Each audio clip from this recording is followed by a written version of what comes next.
travel to the bloodstream. That's your keyword here. So earlier, what happened was that here in paracrine, it does not have to travel a long distance. It doesn't have to travel by the bloodstream because it's just a nearby, the neighbor, the adjacent cell, okay?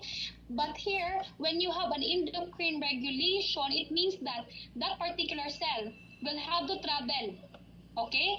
Will have to travel through the circuit, as you can see here. This cell is secreting the hormone. The hormone has to be into the bloodstream, it will circulate, and then it will go to the target cell, okay? And it will affect it there. That's your endocrine, okay, regulation.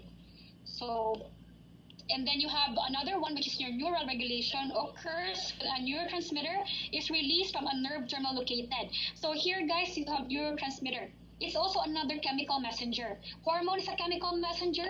Neurotransmitter is also a chemical messenger. That's how they communicate with each other. That's how cells communicate, okay? So these neurotransmitters are released from a nerve terminal located in the GI tract, and this neurotransmitter has an effect on the cell that is innervated. So I will discuss that more as we move along. So going back, since you know already what is you already know what is paracrine, I think it is already time for me to discuss the hormones, since you already know the pathways, okay? So endocrine, remember, it has to travel the bloodstream. Paracrine, nearby, target cell. So don't forget that. So I'll give you an example. The first one we have here, the GI hormone, is gastrin. Okay, so listen carefully.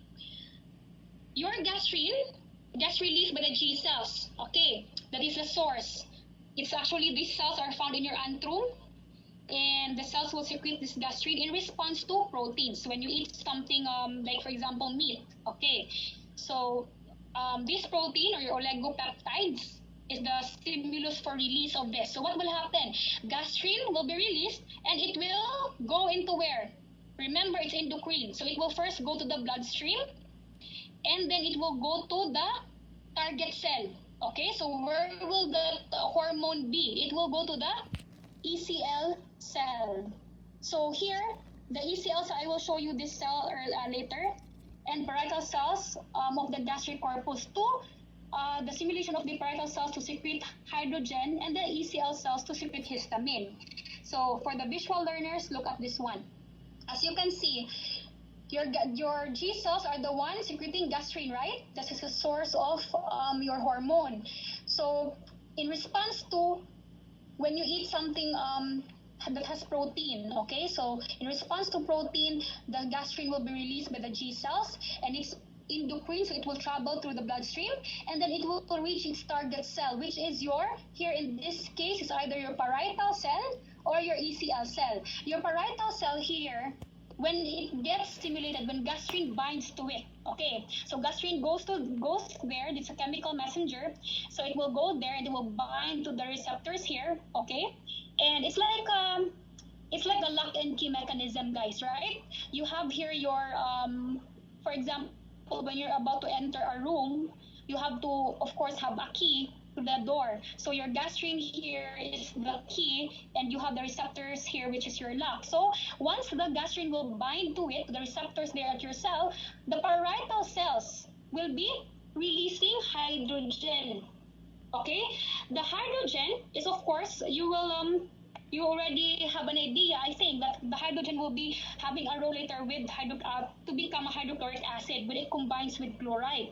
Okay, but first, the main thing here I want you to understand is when your gastrin will be going to the parietal cell, to the target cell, then it will the parietal cell, in turn, the effect of the parietal cell, once your gastrin is there, will to release hydrogen to make more acid, okay, to make the stomach more what do you call it, acidic.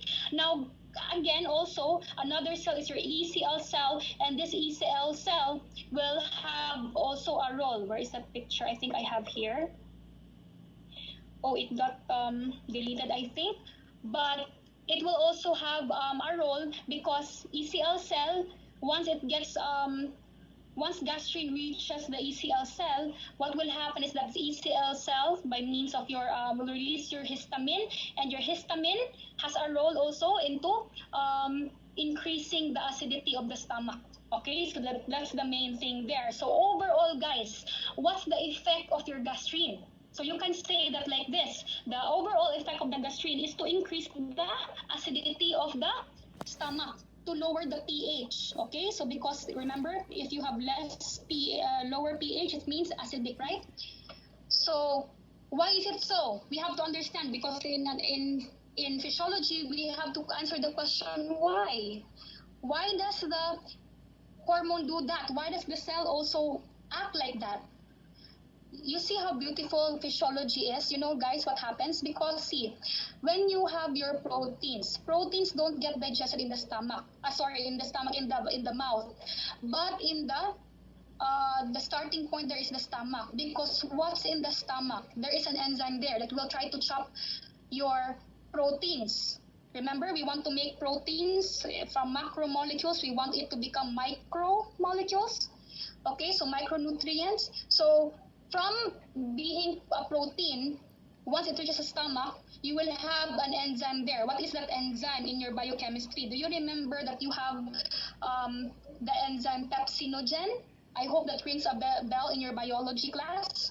You have pepsinogen, and pepsinogen will be converted to pepsin. Okay, I will just type it so that you will not also forget. Insert here, so text box. So you have your pepsin. Remember? Pepsinogen first. And pepsinogen is not the one in charge to chop up your proteins, but it's actually your pepsin, right?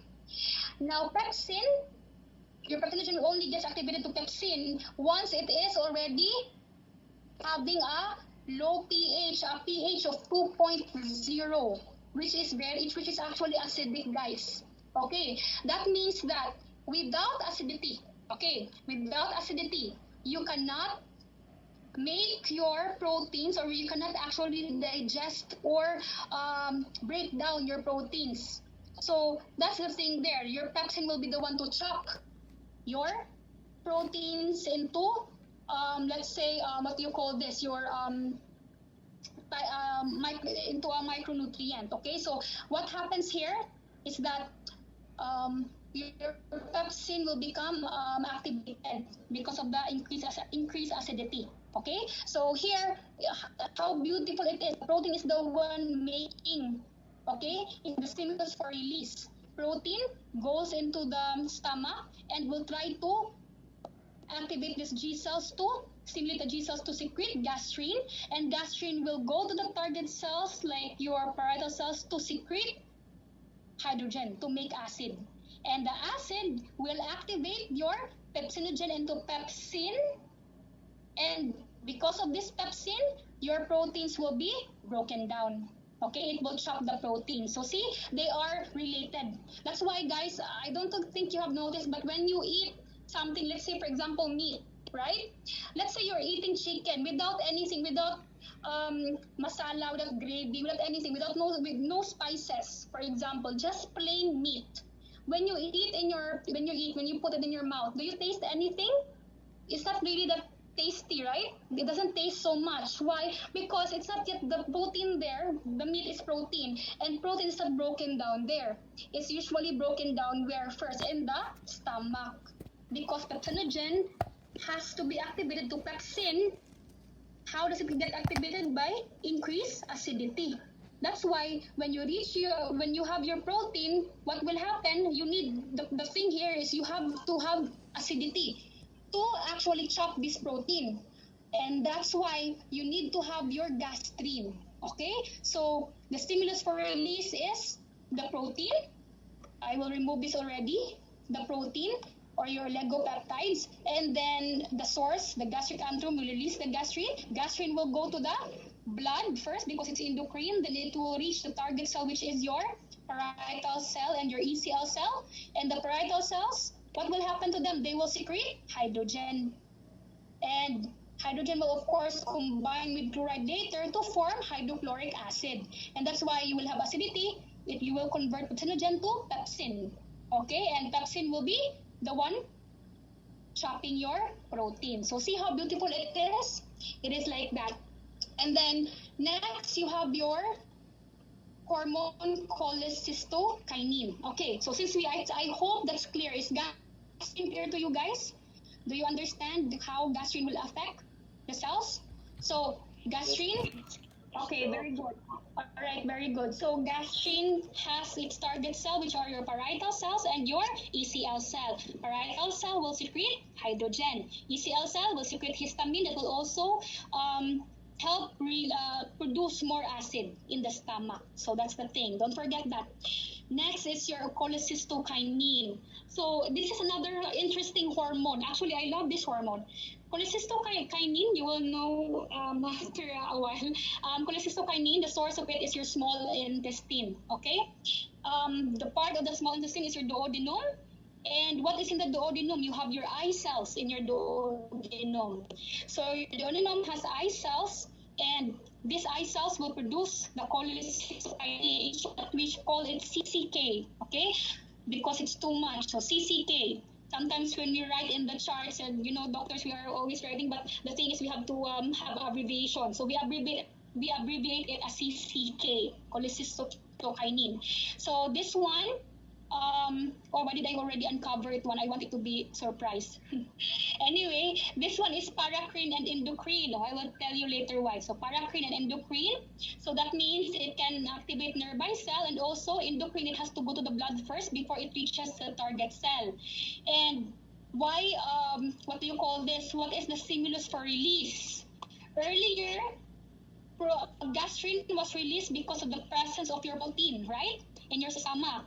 Now, your cholecystokinin is released in response to the fatty acids or your hydrolyzed proteins. Also, meaning, in short, it is this one is actually released in response to fats. Okay, so here, gastrin was proteins, CCK is actually fats. Okay, so what happens here? Guys, when you actually have when you try to digest your fats, for example, let's say you're eating something fatty, I don't know, maybe pork meat or not pork, but let's say pizza, or for example, it has cheese on it, so it's kind of fatty, no?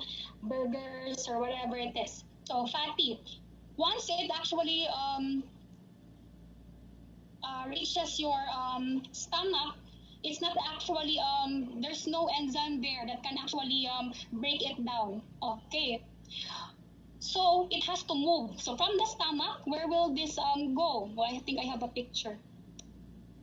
Okay, here. So remember, your stomach here, it has no enzyme in charge to break down these fats, right? So that's quite problematic, because of course you also want to digest your fats. So it has to move down. Once it reaches the small intestine, the first part here, which is your duodenum, as I've said, it has the eye cells. Your duodenum will already sense that there are fats here. The eye cells will secrete your CCK, your cholecystokinin. So once your CCK gets secreted by the eye cells of your duodenum, what will happen? So again,